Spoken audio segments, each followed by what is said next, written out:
lo que tú sientes. La emoción pierde intensidad, no es represión, no es tragarse lo que sientes.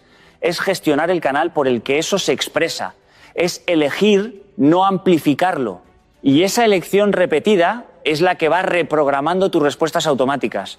Al principio tienes que hacerlo de forma consciente. Te das cuenta, haces una pausa, eliges actuar con calma, pero con el tiempo eso deja de ser un esfuerzo y se convierte en un hábito. Y cuando llega ese momento, las cosas que antes te alteraban ya no tienen el mismo efecto. He visto esto en muchas personas. Gente que antes reaccionaba con facilidad, que se dejaba llevar por el impulso y que con práctica ha desarrollado una serenidad impresionante. No porque no sientan, sino porque han entrenado su forma de actuar.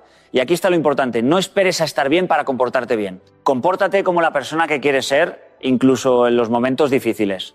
Porque es ahí donde realmente se construye el cambio. Cada vez que eliges la calma en lugar del impulso, estás enviando un mensaje a tu mente. Le estás diciendo, no hay peligro, puedo gestionar esto. Y ese mensaje, repetido muchas veces, acaba convirtiéndose en tu nueva forma de estar en el mundo. Y cuando eso ocurre, no solo cambias tú, cambia cómo te perciben, cómo te responden, cómo te relacionas. Porque la calma, cuando es auténtica, tiene un impacto mucho más fuerte de lo que imaginamos. Así empieza todo a transformarse, desde dentro hacia afuera. Hay una verdad que, cuando la entiendes de forma profunda, te libera de una cantidad enorme de presión interna. La mayoría de las personas no piensa tanto en ti como tú crees. Y sé que esto puede sonar incluso un poco incómodo al principio, ¿no? Porque todos, en mayor o menor medida, vivimos con la sensación de que los demás nos observan más de lo que realmente lo hacen. Pasamos gran parte del día imaginando cómo nos ven, qué pensarán de lo que dijimos, si aquella frase fue adecuada, si nuestra imagen fue la correcta, si hemos causado buena impresión. Y sin darnos cuenta construimos una especie de escenario mental donde creemos que somos el centro de atención constante de los demás. Pero la realidad es mucho más sencilla y, curiosamente, mucho más tranquilizadora. Cada persona está mucho más ocupada consigo misma de lo que imaginas. Recuerdo una situación muy concreta, de esas que con el tiempo ves con más claridad que en el momento. Tenía que dar una charla y antes de empezar estaba bastante nervioso. No tanto por el contenido, sino por lo que los demás podrían pensar. Si les parecería interesante, si me juzgarían, si notarían mis errores. Y en medio de ese ruido interno ocurrió algo que me hizo cambiar la perspectiva. Después de la charla hablé con algunas personas del público. Y lo que descubrí fue casi revelador por lo simple que era. La mayoría no estaba analizando cada detalle de lo que había dicho. Estaban pensando en su propia vida, en sus propios problemas, en cómo aplicar una o dos ideas que les habían resonado. Nadie estaba revisando mentalmente mis frases con la intensidad que yo había imaginado. Y eso me hizo pensar en cuánta energía desperdiciamos tratando de controlar una percepción que en realidad es mucho menos rígida de lo que creemos. Porque mientras tú estás preocupado por lo que alguien piensa de ti, esa persona probablemente está preocupada por lo que otro piensa de ella, o por su trabajo, o por su familia, o por cualquier otra cosa que ocupa su mente. Esto no significa que no importen las relaciones humanas, o que no debamos cuidar cómo nos comportamos. Al contrario, significa que podemos liberarnos de una carga innecesaria. La necesidad constante de aprobación imaginada. Porque una cosa es ser respetuoso con los demás, y otra muy distinta es vivir esclavo de la interpretación que supones que los demás hacen de ti. Cuando entiendes esto, algo se relaja dentro de ti.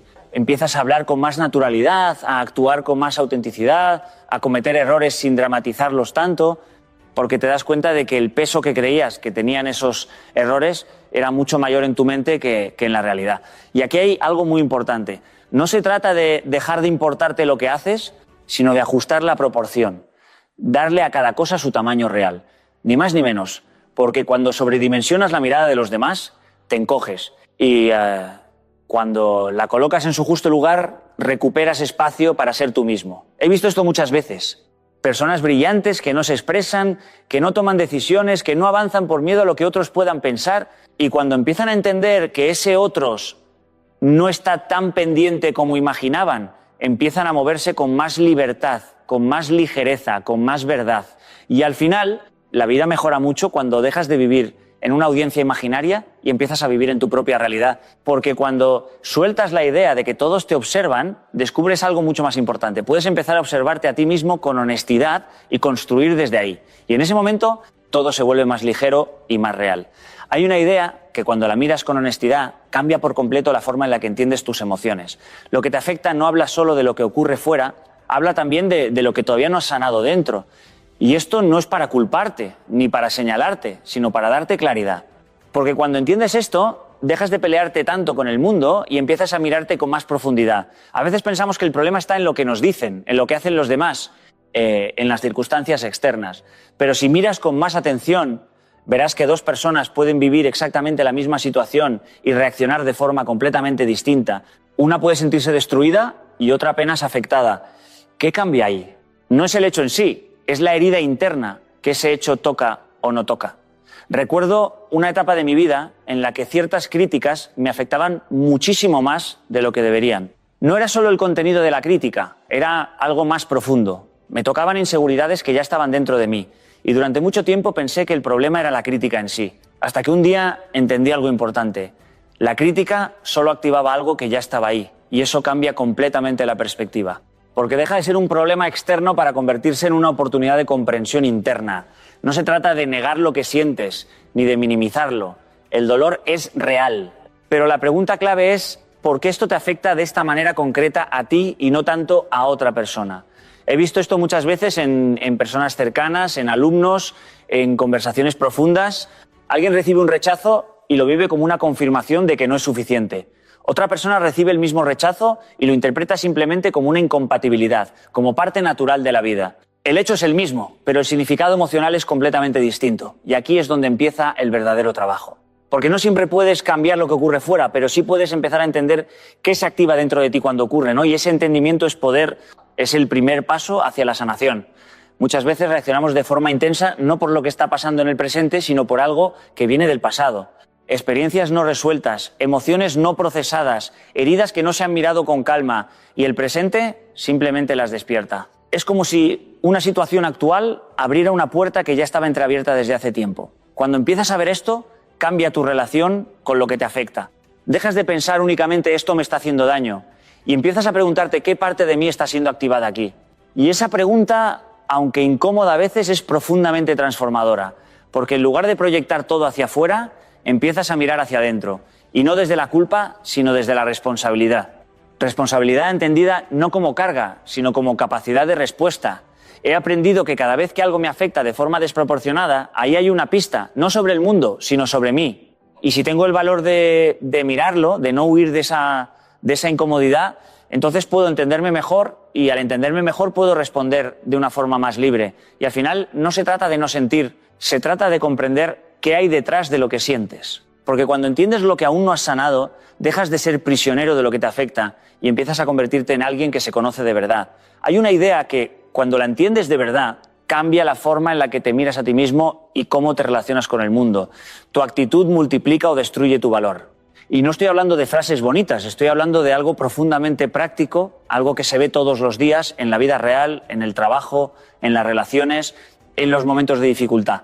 Porque tú puedes tener talento, puedes tener formación, puedes tener experiencia, puedes tener incluso buenas oportunidades. Pero si tu actitud no acompaña, todo eso pierde fuerza, se diluye.